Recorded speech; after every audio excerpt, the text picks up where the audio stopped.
Olá pessoal, hoje vamos para mais um vídeo no canal da Ideal e hoje nós vamos falar sobre os 3 erros mais comuns quando se faz 2 sessões de treino por dia que impedem o seu aluno de alcançar o pico de performance. Bruno, mas essa não é minha realidade. Eu sou um professor do salão de musculação, o meu aluno treina uma vez por dia somente. Calma, não desperdice esses conceitos que eu vou deixar aqui hoje, porque em algum momento você pode sugerir ao seu aluno de treinar 2 vezes por dia, porque isso pode ser uma excelente ferramenta de aumentar a frequência de treinamento, aumentar o volume de treinamento e potencializar as adaptações.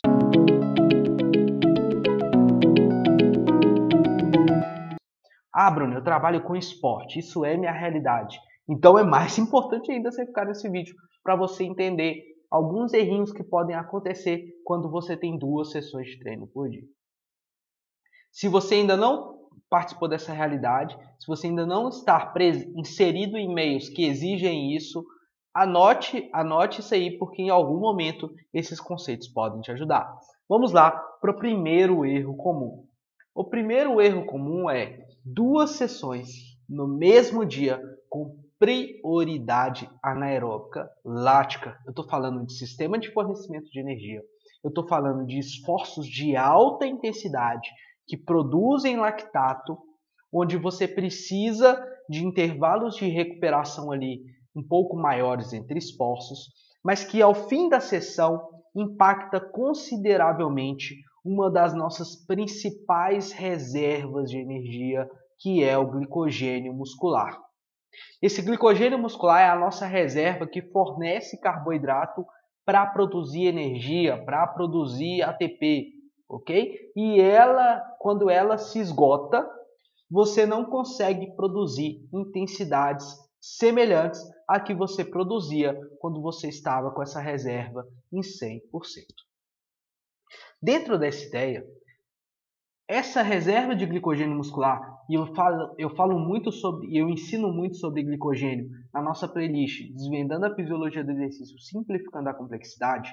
Então, se você não sabe sobre esses conceitos básicos de fisiologia, de sistemas de fornecimento de energia, de recuperação de glicogênio, consulta essa playlist com calma, vê os vídeos, anota os conceitos, isso pode te dar uma clareada e te ajudar a entender e aplicar na prática. A gente tende a ignorar um pouquinho a fisiologia, mas ela está o tempo todo na nossa prescrição. E eu vou mostrar agora como é que ela está o tempo todo na nossa prescrição. Se você prescreve uma sessão de manhã com prioridade anaeróbica lática, que esgote os conteúdos de glicogênio muscular e vai esgotar, não adianta você fazer milagre, não adianta levantar a mão para o céu, não adianta fechar o olho, não adianta rezar, isso vai acontecer, é fisiológico. Se isso acontecer, você vai precisar de um tempo de recuperação para isso retornar. Não adianta você comer um caminhão de macarrão, que isso não vai fazer você em 1 hora, 2 horas, chegar a 100% das reservas.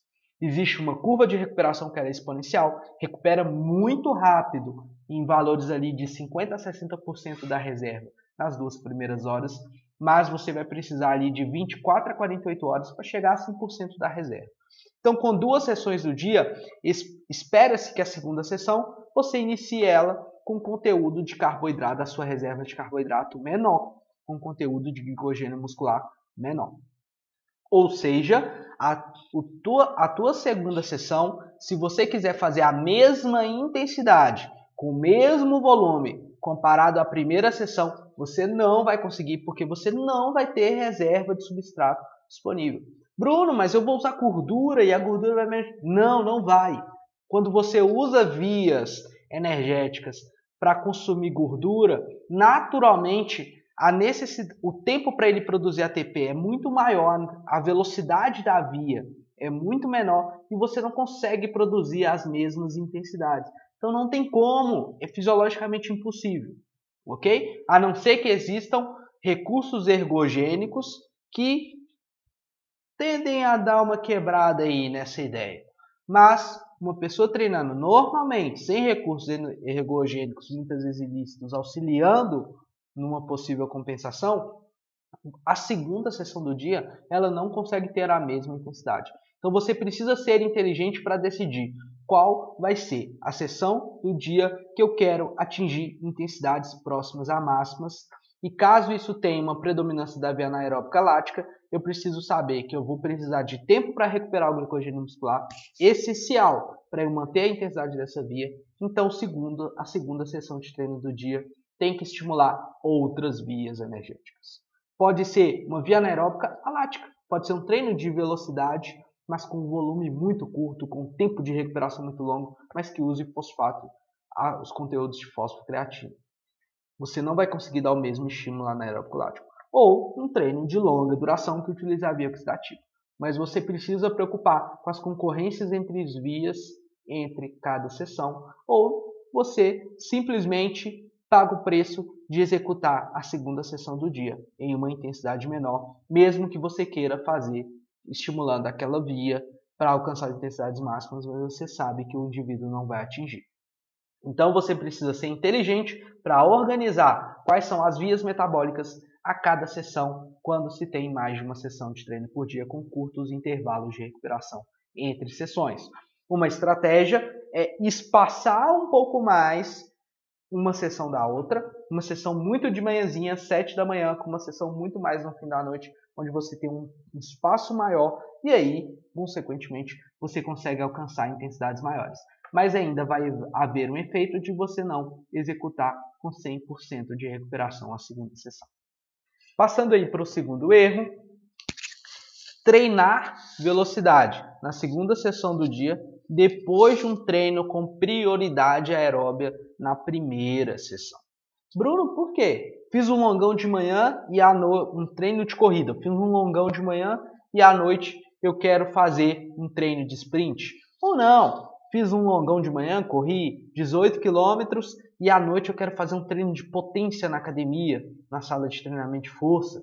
Ou se é de um esporte coletivo, por exemplo, de manhã eu fiz um coletivo e à noite eu vou fazer jogo reduzido com velocidade. Ou se é um esporte de combate, de manhã eu fiz um treino mais longo, técnico, e à noite eu vou fazer simulação de luta. Tudo isso usando a segunda sessão como uma sessão com prioridade mais anaeróbica alática, com uma intensidade próxima à máxima, necessitando de velocidade, necessitando de potência, necessitando de força. Se a primeira sessão do dia foi muito volumosa, com uma demanda aeróbica muito elevada, ela vai prejudicar a segunda sessão. Por que ela vai prejudicar a segunda sessão?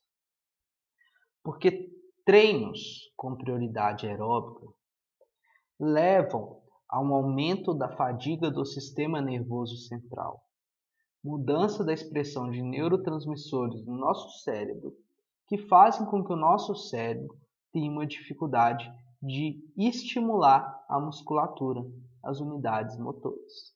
É o nosso cérebro que coordena o nosso músculo. Para eu contrair rápido, tem que sair um estímulo daqui muito rápido, para isso aqui saber que tem que contrair rápido.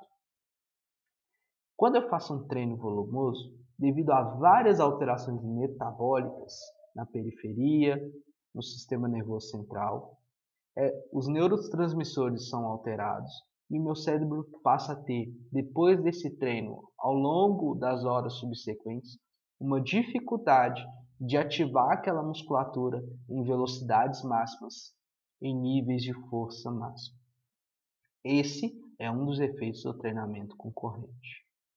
Então, se você está prescrevendo o seu treino, você precisa saber que em dias onde você vai ter treinos de velocidade, treinos de força e treinos de longa duração com elevado volume,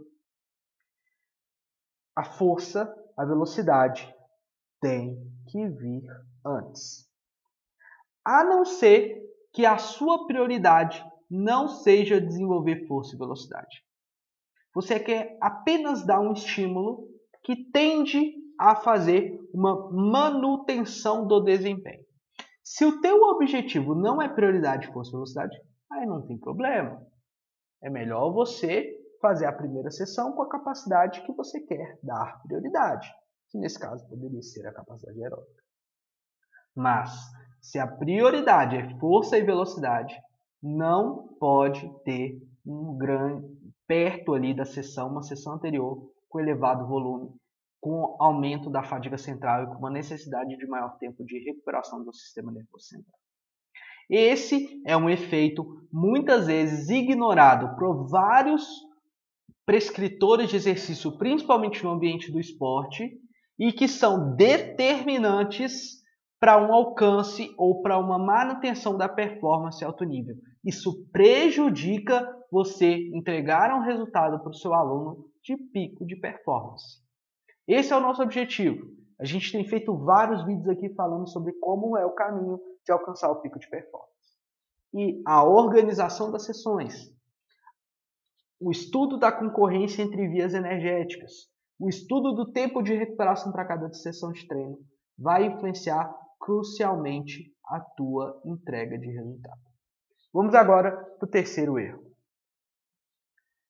Manter ao longo da semana o mesmo tipo de treino para o primeiro período e o mesmo tipo de treino para o segundo período.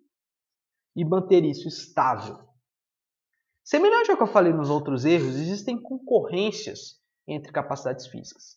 E ao manter uma estabilidade de prescrição, você não está manipulando a recuperação do seu aluno, e o que vai acontecer é que no final da semana todas as sessões serão com baixas qualidades. Ele não vai alcançar as intensidades planejadas porque a recuperação não está sendo respeitada e você não está manipulando. Você está mantendo a carga estável. Você está fazendo com que ele treine sempre menos recuperado. Pessoal, não existe problema em fazer o seu aluno em alguns momentos treinar mal recuperado. O problema é que manter essa estabilidade da carga, você quebra um dos princípios do treinamento primordiais chamado princípio da variabilidade. O princípio da variabilidade das cargas, ele é extremamente importante quando você analisa a tua semana de treinamento. Primeiro, para que você manipule a recuperação, que são diferentes curvas em diferentes sistemas, que depende do que você deu de carga externa. E além disso, ao fazer sempre a mesma sessão no primeiro treino, sempre a mesma sessão no segundo treino, ou vias energéticas muito semelhantes, ou volumes e intensidades muito semelhantes, vai acontecer um aumento da monotonia da carga. A carga vai crescer. Esse aumento da monotonia da carga ele está muito associado à predisposição a um aumento da incidência de lesões nos seus alunos. Isso acontece porque você está estimulando sempre as mesmas unidades motoras, nas mesmas vias energéticas, com o mesmo desgaste de sistema nervoso central, com o mesmo desgaste de sistema nervoso periférico, com o mesmo desgaste de sistema cardiovascular, com o mesmo desgaste de sistema hormonal, e tudo isso não está sendo respeitado com os devidos intervalos de recuperação, porque o nosso corpo precisa de intervalos longos de recuperação. E quando se tem mais de uma sessão por dia, a gente treina mal recuperado, a gente não treina com recuperação completa. E se você mantém estável, se você não faz uma sessão às vezes mais fraca, uma sessão às vezes menos intensa, menos volumosa, ondulando isso ao longo da semana, o que vai acontecer é que a somatória de eventos de baixa recuperação vai deixar o seu aluno mais predisposto à lesão. O tecido vai ficar mais predisposto a um estiramento, o osso vai ficar mais predisposto a uma fratura por estresse. As suas articulações ficaram mais predispostas a entorses, a rompimentos. Então, se você quer alcançar o pico de performance, entregar resultado positivo e não perder o seu aluno, não perder o seu cliente, não perder o seu atleta com momentos onde ele não pode treinar porque ele está reabilitando de uma lesão, preocupe-se com esse fator. Preocupe-se com o excesso de carga, com a não manipulação da recuperação e até com o excesso de recuperação, que também pode ser prejudicial. Saiba ondular as cargas.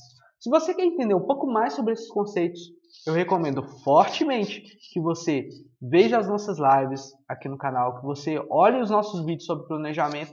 Caso você queira entrar mais a fundo ainda sobre esse tema, nós temos alguns cursos de planejamento e treinamento esportivo que podem te auxiliar a entender como planejar. E se você quiser entender como monitorar esse processo, aí você precisa fazer o nosso curso de monitoramento da carga, que aí você vai entender como registrar essas variáveis e controlar a recuperação para manipular as seções e ondular a carga.